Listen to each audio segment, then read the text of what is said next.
Pemirsa, seorang suami di Serang, Banten menghabisi istri dan anak laki-lakinya.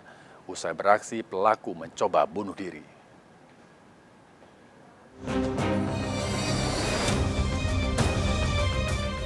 Warga dikejutkan dengan tewasnya T, seorang ibu rumah tangga, dan D, 9 tahun, anak laki-lakinya di Keragilan, Serang, Banten. Satu persatu jasad korban dievakuasi ke rumah sakit. Keduanya tewas di tangan sang ayah. Usai beraksi, pelaku S yang sehari-hari berdagang pakaian mencoba mengakhiri hidupnya namun dicegah warga. Kejadian ini terungkap setelah anak pertama keluarga korban berteriak. Warga yang mendatangi lokasi mendatangi jasad T dan anak laki-lakinya di lantai kamar tidur dalam kondisi mengenaskan. Kasus ini pun segera dilaporkan ke Polres Serang. Polisi yang mendatangi lokasi melakukan olah TKP. Sering ribut apa gimana, Pak? Kalau ribut mau ya Pak, nggak pernah saya lihat. Terus itu tahu dibunuh gimana Pak tuh itu? Tahu dibunuh. Iya. Ya saya kan manggil warga-warga situ, kita tolong itu bahwa ini ada keributan gitu. Keributan.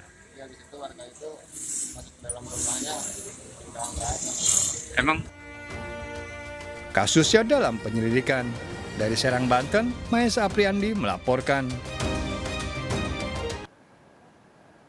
Kasus suami yang menghabisi istri dan anaknya di Keragilan, Serang, Banten diduga akibat pelaku depresi setelah mengamalkan ilmu hitam. Kejadian ini terungkap setelah anak pertama korban meminta tolong tetangga. Hasil olah tempat kejadian perkara, kepolisian Polda Banten menemukan 4 senjata tajam. Usai kejadian, sang ayah, S, dalam kondisi kritis. Sementara anak pertama yang selamat masih menjalani perawatan di rumah sakit.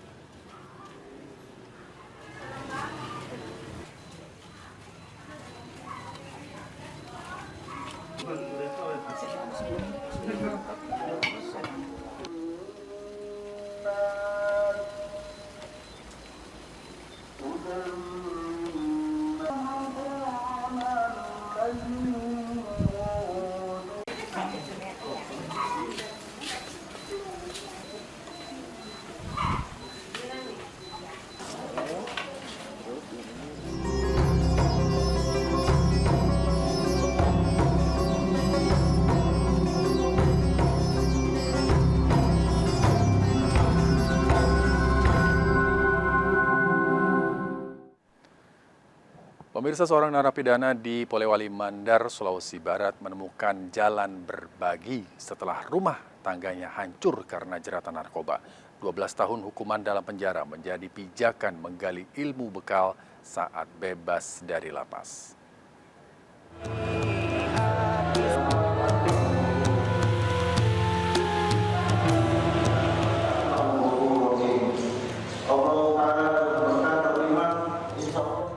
Andi Arsyad dan Ilham, narapidana kasus narkoba lapas kelas 2B Polewali Mandar ini, sejak awal Ramadan lebih sering berbagi pengetahuan agama dengan warga binaan lain.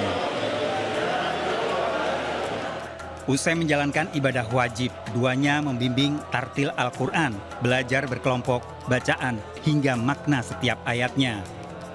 Andi Arsyad sejak awal masuk penjara memilih memanfaatkan waktunya untuk belajar karena teringat 2 anaknya yang masih di bawah umur. Berapa? Kasihan anak terlantar, ditinggal oleh istri. Akhirnya saya pun, ya akhirnya cerai juga. Dan itulah saya merasa kasihan sama anak. Vonis 12 tahun penjara bukan pembatas bagi Andi Arsyad untuk memulai belajar. Saya ada dorongan Pak langsung mengaji supaya dulunya kan Pak saya tidak tahu mengaji, saya tidak tahu mengaji, saya tidak tahu sembahyang. Berwudu pun saya tidak tahu Pak.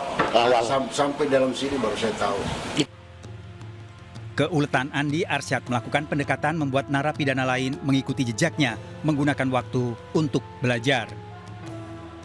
Beliau sosok yang semangat luar biasa. Beliau juga ikhlas dalam menjalani hukumannya. Beliau juga humoris, jadi beliau di mana-mana saja di sini diterima. Karena humoris beliau dan juga penyemangat bagi kami di sini. Bisa dibilang beliau menjadi panutan bagi kami ini semua di sini. Petugas lapas mempelajari latar belakang setiap narapidana untuk mengajak mengumpulkan bekal sebelum kembali berbaur dengan masyarakat. Setelah warga binaan keluar, terkadang mereka dianggap sebelah mata, tidak diterima dengan baik.